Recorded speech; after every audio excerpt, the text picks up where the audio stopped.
India is the mother of democracy. कैसी police हो आप? कैसी पुलिस हो? मार रहे हो आप लोग, कपड़े मार रहे हो आप लोग। अरे तो लेडीज को इसका मतलब थोड़ी नहीं मारोगे, यूनिफॉर्म के अपनी दोस्त से मार रहे हो क्या? इस देश को संभाल लेना, वरना 75 साल बाद कोई गंवार इसको धर्म के नाम पर बांट देगा। 20 जुलाई सुबह के 4:40 जंतर मंतर पर प्रोटेस्ट कर रहे कुछ लोग आसपास का माहौल देखने के लिए निकलते हैं कि तभी पास के एक रास्ते पर उन्हें अचानक से एक टूटी फूटी वैन खड़ी हुई दिखती है। ये वैन पहले यहाँ नहीं थी, मानो ऐसा लगा कि इसे जानबूझकर इस हालत में यहाँ खड़ा किया गया। दूसरी तरफ जंतर मंतर के एकदम बाहर अचानक से कुछ लोगों को पत्थरों से भरे हुए ट्रक्स खड़े हुए मिलते हैं। भाई ये जो गाड़ी देख रहे हैं आप, इसमें पत्थर आए हुए हैं, ईंटें आई हुई हैं। ये सब रात के अंधेरे में अचानक से हो रहा था। इस पॉइंट तक इस प्रोटेस्ट को शुरू हुए 20 दिन से ज्यादा हो चुके थे और सब कुछ 100% नॉन वायलेंट और पीसफुल रहा था। लेकिन अब पास के ही संसद मार्ग के पास एक टूटे शीशों वाली पिचकी हुई गाड़ी भी खड़ी हुई दिखती है। अजीब बात यह थी कि इस इलाके में कोई गाड़ियां अलाउड नहीं थी और पुलिस ने इस सड़क को चारों तरफ से बंद भी किया हुआ था, यानी पुलिस की परमिशन के बिना यहाँ पर अचानक से ऐसी गाड़ियां आ जाना पॉसिबल नहीं था। समझदार लोग इसी पॉइंट पर समझ गए थे कि आगे क्या होने वाला था। इस गाड़ी पर कुछ प्रोटेस्टर्स ने एक नोट लिखकर छोड़ दिया। इस पर लिखा था, यह प्रशासन द्वारा आंदोलन को बदनाम करने के लिए प्लांट किया गया। इसी रात को दोस्तों दिल्ली पुलिस जंतर मंतर से सारे मेटल डिटेक्टर्स और सारे सिक्योरिटी चेक्स हटा देती है। ये देखिए, दिल्ली पुलिस ने सारी चेकिंग बंद कर दी है। कोई मेटल डिटेक्टर में कोई चेकिंग नहीं हो रही है, सब ओपन है, पब्लिक सब ऐसे ही आई जा रही है। ऐसा करना बड़ा ही अजीब था क्योंकि अगली सुबह एक बड़ी प्रोटेस्ट मार्च निकलने वाली थी और भी ज्यादा लोगों की आने की उम्मीद थी, तो इस लिहाज से सिक्योरिटी बढ़ाई जानी चाहिए थी। लेकिन यहाँ पर उल्टा ही हो रहा था। इसके पीछे एक बेहद सिनिस्टर प्लान रचा जा रहा था। कोई चेकिंग नहीं है, कल को कुछ होगा तो रिस्पॉन्सिबिलिटी कौन लेगा? अगली सुबह जो हुआ वो किसी ने एक्सपेक्ट नहीं किया था। एक तानाशाह सरकार अपनी सत्ता को बचाने के लिए लोकतंत्र का गला घोटने के लिए तैयार बैठी थी। सरकार ने अपने ही देश के लोगों के खिलाफ जंग छेड़ दी। अच्छा, अंदर अभी और मारेंगे, ऐसा धमकी दे रहे हैं। ये Democracy is one of our sacred and shared values.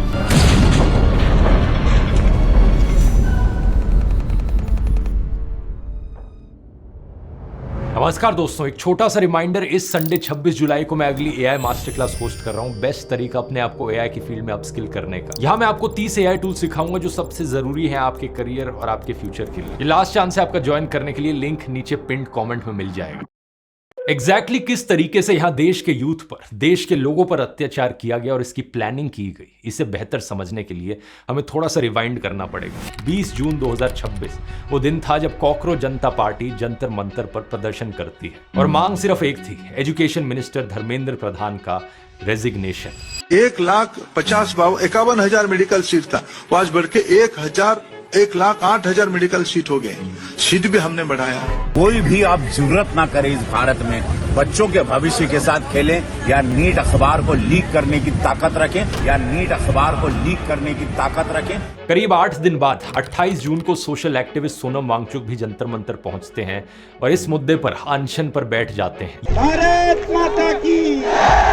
यह अनशन शांतिपूर्ण तरीके से चलता है, पुलिस को भी इससे कोई आपत्ति नहीं होती। इनफैक्ट कई सारे ऐसे वीडियोस सामने आते हैं जहां पर प्रोटेस्टर्स और पुलिस के बीच में इंटरैक्शंस बड़े फ्रेंडली तरीके से हो रहे हैं, लेकिन सरकार की तरफ से इसे पूरी तरीके से इग्नोर किया जाता है। अनशन के पहले 17 दिनों में सोनम का वजन लगभग 8 किलो से गिर जाता है। धीरे धीरे सोशल मीडिया के माध्यम से सोनम वांगचुक की तस्वीरें और वीडियो सोशल मीडिया पर वायरल होने लगते हैं। कमजोर हालत में देखकर लोगों का दिल दहल जाता है। इनके समर्थन में देश भर में आवाजें उठने लगती है और यहीं पर आता है सबसे बड़ा टर्निंग पॉइंट इस प्रोटेस्ट का।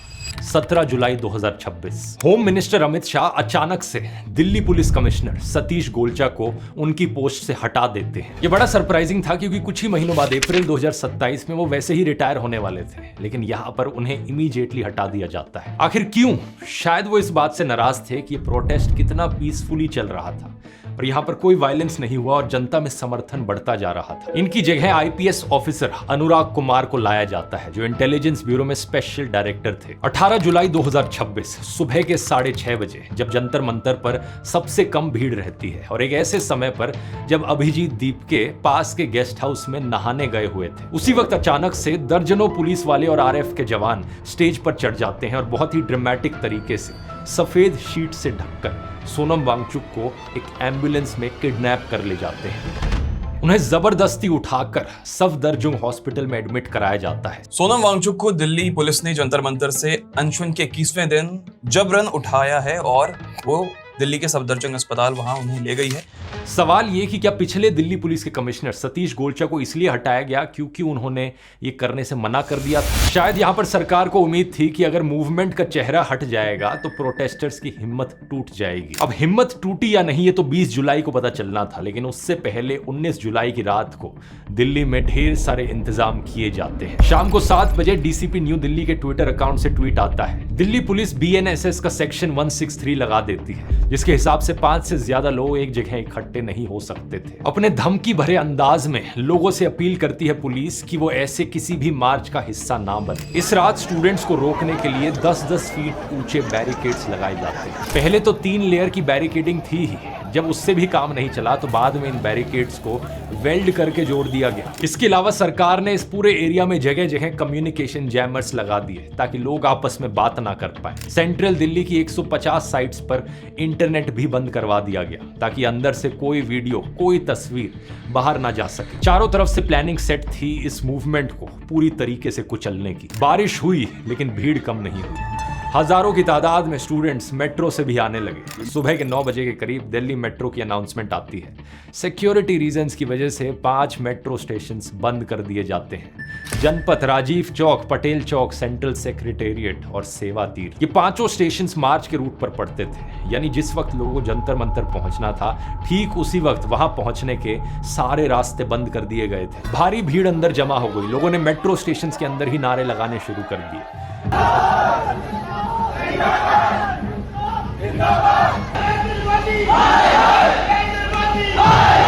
और जब सब्र टूटा तो लोग मेट्रो स्टेशन के बैरियर से कूदकर बाहर निकलने लग गए। लोगों का जज्बा इतना मजबूत था कि 10 बजे तक बैरिकेड्स टूटने शुरू हो गए थे।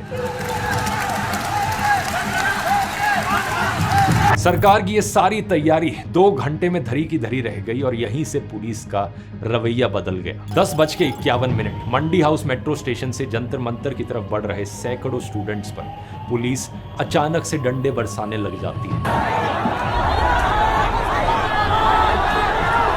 ये लोग मार्च में शामिल होने आए थे, लेकिन प्रोटेस्ट साइट पर पहुंचने से पहले ही इनको बेवजह पीट दिया जाता है। 11:05 सफदरजंग हॉस्पिटल में सोनम वांगचुक हॉस्पिटल के डायरेक्टर को चिट्ठी लिखते हैं। कहते हैं, मैं बताना चाहता हूं कि आज मैं बिल्कुल ठीक महसूस कर रहा हूं और मुझे हॉस्पिटल से जाने दिया जाए ताकि मैं मार्च में शामिल हो सकूं। लेकिन उन्हें इसकी इजाजत नहीं दी जाती। इस वक्त तक लोगों की भीड़ लाखों में पहुंच चुकी थी। लोग पार्लियामेंट की तरफ मार्च करने निकलते। जवाब में पुलिस पार्लियामेंट स्ट्रीट पर कम से कम 25 आंसू गैस के गोले दागती है। ये प्रोटेस्टर्स हैं और आंसू गैस के गोले लगातार छोड़े जा रहे हैं। और यहाँ पर कई सारे वीडियोस में आप देख सकते हो कि पुलिस सिर्फ लोगों को रोकने के लिए नहीं है, बल्कि खड़े हुए बेगुनाह लोगों पर भी आंसू गैस फेंकी गई। ये वाला वीडियो देखो, आराम से बैठे हुए ग्रुप ऑफ स्टूडेंट्स पर भी टीयर गैस के गोले फेंके गए। लगभग 12:30 बजे पुलिस ITO का विकास मार्ग ब्लॉक कर देती है। ये ईस्ट दिल्ली को पार्लियामेंट वाले इलाके से जोड़ने वाली मुख्य सड़क है। और इसके कुछ ही देर बाद संसद मार्ग की तरफ से पार्लियामेंट की ओर बढ़ रहे प्रोटेस्टर्स को पुलिस स्टेशन के बाहर रोका जाता है। इन पर भी लाठियां चलाई जाती है। ये रैपिड एक्शन फोर्स ने लाठीचार्ज। यूट्यूबर श्याम मीरा सिंह भी यहाँ इस पॉइंट पर भीड़ में मौजूद थे और इन्होंने वीडियो पर रिकॉर्ड किया कि किस तरीके से लोगों को बेरहमी से मारा गया। आंसू गैस के गोले डाले जा रहे हैं और लाठीचार्ज की जा रही है। आप एकदम दंगे जैसी रिपोर्ट हो रही है। देखिए देखिए देखिए देखिए देखिए देखिए देखिए देखिए देखिए देखिए देखिए देखिए ये क्या आंसू गैस नहीं है। और देखिए देखिए जा रहे लोग, देखो नॉर्मल जाते हुए लोगों को पीट रहे भाई, नॉर्मल जाते हुए। इस बीच पार्लियामेंट के गेट बंद कर दिए जाते हैं। करीब 1:30 बजे प्रोटेस्टर्स को रफी मार्ग से डिटेन किया जाता है। जब यहाँ से छात्रों को भगाया गया तो वो इंडिया गेट के गार्डन्स के पास पहुंचे और पुलिस ने मोटरसाइकिल्स और वैन्स इन लॉन्स में चलाई। इसके बाद स्टूडेंट्स प्रेस क्लब और रायसीना रोड पर ही बैठ गए, लेकिन कुछ प्रोटेस्टर्स पार्लियामेंट के काफी नजदीक जरूर पहुंचे। इसी पॉइंट पर एक ये खौफनाक वीडियो सामने आता है जहां पर सिक्योरिटी फोर्सेस फायरिंग पोजीशंस लेकर बैठती है, मानो जलियांवाला बाग का सीन हो। जनरल डायर ऑर्डर दे रहे हो फायर करने का। इसी वक्त पार्लियामेंट कॉम्प्लेक्स के अंदर मल्टी टीयर्ड लॉकडाउन कर दिया जाता है और सिक्योरिटी पर्सनल्स लोहे के गेट्स को फिजिकली पकड़कर खड़े हो जाते हैं। इसी बीच नरेंद्र मोदी एक डरे हुए तानाशाह की तरह पार्लियामेंट बिल्डिंग को छोड़कर भाग निकलते हैं। पुलिस ने जब लोगों को जंतर मंतर की तरफ आने से रोका तो कनॉट प्लेस और जनपथ में भी हजारों लोग इकट्ठे हो गए। कनॉट प्लेस के सेंट्रल पार्क को स्टूडेंट्स ने डेमोक्रेसी पॉइंट घोषित कर दिया और यहां से हिलने से इनकार कर दिया। यहां मौजूद थे यूट्यूबर सार्थक गोस्वामी, जिनको एक स्टूडेंट ने बताया कि इसी इलाके में पुलिस वालों ने लाठी चार्ज किया और प्रोटेस्टर्स और स्टूडेंट्स पर पत्थरबाजी करी। तो इन्होंने लाठी चार्ज और पत्थर चार्ज कर दिए और बहुत पुलिस वालों ने, और जो पुलिस वाले थे उन पर बैच नहीं था नंबर प्लेट का। इसका एक बड़ा क्लियर वीडियो इस सामने आया है जहां पर आप क्लियरली देख सकते हो कि पुलिस वाले स्टूडेंट्स पर पत्थर फेंक रहे हैं। पुलिस के द्वारा किए गए इस वायलेंस के ढेर सारे वीडियोस मौजूद हैं, ऐसे वीडियोस जिनमें महिलाओं को बेरहमी से मारा जा रहा है, निहत्थे लोगों को बुरी तरीके से पीटा गया, यहाँ तक पुलिस ने लोगों की मदद करने आ रहे डॉक्टर्स तक को भी नहीं छोड़ा। हम डॉक्टर्स हैं, हम शांति से हेल्प करने आए थे, हम नारे भी नहीं लगा रहे थे। उन्होंने बोला तुम्हें बुलाया किसने, डंडे मारे उन्होंने हमें। जनपद पर तो एक पुलिस वाले ने एक बच्चे का काफी देर तक गला दबा कर रखा। सबसे डिस्टर्बिंग बात यह थी कि जिन पुलिस वालों को यहाँ तैनात किया गया था उनकी वर्दी से नेम प्लेट्स हटाई गई थी।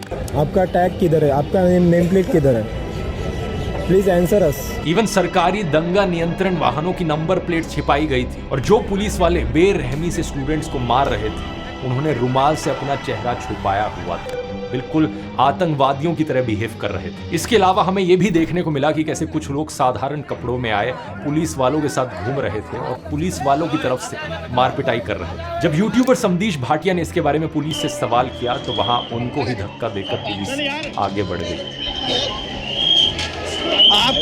आपके बंदे सिविल क्लोथिंग में क्यों हैं? आपकी नेम प्लेट क्यों नहीं है? ये तो बताओ, ये बताओ ना, आप बताओ तो सही। हम नागरिक हैं आपके देश के, आप बता क्यों नहीं रहे हो?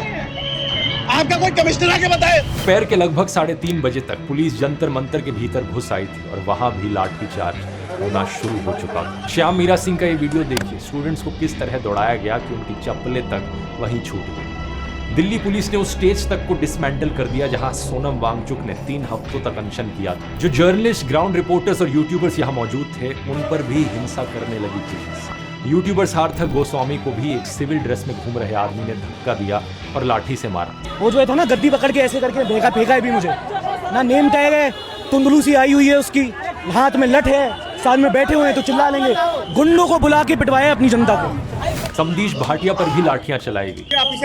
आप जाइए, आपके लिए फायदा रहेगा, ठीक है? मैं तो जा रहा था, आप ही ने मारी ना लाठी, आप ही ने मारी ना, आप जाइए। बीइंग ह्यूमन चैनल चलाने वाले रमित वर्मा को तो पुलिस ने इतनी जोर से मारा कि उनके सर से खून निकलने लगा। 5-7 मिनट पहले मेरा सर फट चुका था, 5-7 मिनट बाद भी जब उसको पुलिस वाले को दिखा भी है कि ये खून में लथपथ है, फिर भी उसने घुमा के मेरे जबड़े पे मारा है। मैं इन सभी ग्राउंड जर्नलिस्ट को यहाँ पर सैल्यूट करता हूँ जो इतनी तमाम दिक्कतों के बावजूद ग्राउंड पर मौजूद थे और सच बाहर लाने का काम कर रहे थे। इन्होंने वो काम किया जो मेन स्ट्रीम मीडिया को करना चाहिए। अगर ये नहीं होते तो हमें ये सारी खबरें भी नहीं पता चल पाती, क्योंकि उस दिन पूरे एरिया में इंटरनेट ब्लॉक कर दिया गया था। इस बीच में मोदी सरकार ने सबका ध्यान भटकाने के लिए बातचीत का नाटक भी किया। सुबह 10:40 पर खबर आती है कि सीजेपी के चीफ स्पोक्स पर्सन सौरभ दास को डेप्यूटी कमिश्नर के ऑफिस ले जाया गया है। सेंटर की तरफ से बात कर रहे थे डीसीपी सचिन शर्मा। पहले सरकार कहती है कि हम एक डिस्ट्रिक्ट मैजिस्ट्रेट को भेज देते हैं आपके साथ बातचीत करने के लिए, फिर कहती है यूनियन सरकार के एक सेक्रेटरी से मिल लो, फिर मिनिस्टर ऑफ स्टेट से मिलने का ऑफर आता है, लेकिन सीजेपी ने हर बार मना कर दिया। उन्होंने कहा कि या तो हम प्रधानमंत्री से मिलेंगे या किसी यूनियन कैबिनेट मिनिस्टर से मिलेंगे। आखिर में उनको हेल्थ मिनिस्टर जेपी नड्डा से मिलवाने की बात की जाती है। 2 घंटे तक इंतजार करवाया जाता है। 2 घंटे के इंतजार के बाद जेपी नड्डा उनसे सिर्फ 10 मिनट के लिए मिलते हैं और कहते हैं कि उनकी डिमांड्स पर वो इंटरनली बात करेंगे। लेकिन सच बात ये थी दोस्तों कि ये पूरी चीज एक डिस्ट्रैक्शन थी। प्रोटेस्ट जब अपनी पीक पर था तो सारे लीडर्स और स्पोक्स पर्सन को वहां से गायब कर देना ताकि प्रोटेस्टर्स को कोई लीडर ही ना दिखे। और इसी मौके का फायदा उठाकर पुलिस ने सब पर लाठीचार्ज किया और सबको मारना पीटना शुरू किया। कैसे रखते हो? जो लोग देश को टुकड़े टुकड़े करना चाहते हैं वही लोग आज डफली बजा रहे हैं जंतर मंतर में। लेकिन सच बात यह है दोस्तों कि सरकार ने जितना दबाने की कोशिश करी उतनी ही लोगों की आवाज उभर कर आई। हमें वो रेवोल्यूशनरी स्पिरिट देखने को मिली जो शायद आजादी के वक्त फ्रीडम फाइटर्स में देखने को मिलती थी। अब ये प्रोटेस्ट सिर्फ दिल्ली तक सीमित नहीं रहे हैं, ये देश के कोने कोने तक पहुंच गए। लखनऊ यूनिवर्सिटी के स्टूडेंट्स ने भी इसी मुद्दे पर प्रोटेस्ट किया, उनको यूपी पुलिस ने हिरासत में ले लिया। इलाहाबाद के स्टूडेंट्स ने भी एक मार्च निकाला, अहमदाबाद में भी प्रोटेस्ट हुए और वहां भी स्टूडेंट्स को डिटेन किया गया। कोलकाता में भी प्रोटेस्ट देखने को मिले, मुंबई के चैत्या भूमि में भी प्रोटेस्ट हुए, बेंगलोर में भी प्रोटेस्ट देखने को मिले, गोवा में भी स्टूडेंट्स के सपोर्ट में प्रोटेस्ट निकाले गए और अरुणाचल प्रदेश तक में भी हजारों स्टूडेंट्स ने मार्च करी। और सबसे बड़ी बात यह रही कि जिस जंतर मंतर को दोपहर के 3:30 बजे तक जबरदस्ती खाली करवाया गया, उसी जंतर मंतर पर शाम होते होते प्रोटेस्टर्स फिर से वापस लौट आए। जो स्टेज टूट चुका था लोगों ने उसे वापस लगा दिया। लाठी से भीड़ हटाई जा सकती है, लेकिन जो विचार लोगों के दिमाग में, जो इनकलाब की गूंज लोगों के दिल में है, उसे कोई लाठी नहीं हटा सकती। ये आने वाली कई जनरेशन्स के लिए प्रेरणा बनेगी कि ऐसे एक जमाने में इंडियंस ईस्ट इंडिया कंपनी के खिलाफ खड़े हुए थे और आज यही इंडियंस वेस्ट इंडिया कंपनी के खिलाफ खड़े हैं। आज दुनिया देख रही है कि कैसे एक लोकतांत्रिक कहे जाने वाले देश की सरकार ने अपने ही बच्चों के खिलाफ साजिश रची और अपने ही लोगों पर एक जंग छेड़ दी। सबसे अजीब बात पता है क्या इस पूरी चीज में, कि बच्चों की तरफ से सिर्फ एक डिमांड थी कि एग्जाम्स की चोरी ना हो, एक बेहतर एजुकेशन मिनिस्टर को बिठाया जाए। हम युवाओं ने क्या मांगा? सिर्फ एक धर्मेंद्र प्रताप से इस्तीफा ही तो मांगा है। और सिर्फ इसी चीज के लिए उन पर आंसू गैस छोड़ी गई। मैं इस प्रधानमंत्री से सिर्फ इतना कहना चाहूंगा, shame on you Narendra Modi. जो सरकार बच्चों को लाठियां मार रही है उसका जाना तय हो गया है, बस समय की बात है। मैं इस सरकार से कहना चाहूंगा, ज्यादा तानाशाही मत दिखाओ, लोगों की लिमिट टेस्ट मत करो कि किस हद तक लोग ये वायलेंस बर्दाश्त कर सकते हैं, क्योंकि अंत किसी भी वायलेंस का सही नहीं होगा किसी भी साइड के लिए। इतिहास में जो तानाशाह अपने आप को ज्यादा बड़ा समझ रहे थे, उतना ही खौफनाक उनका अंत हुआ था।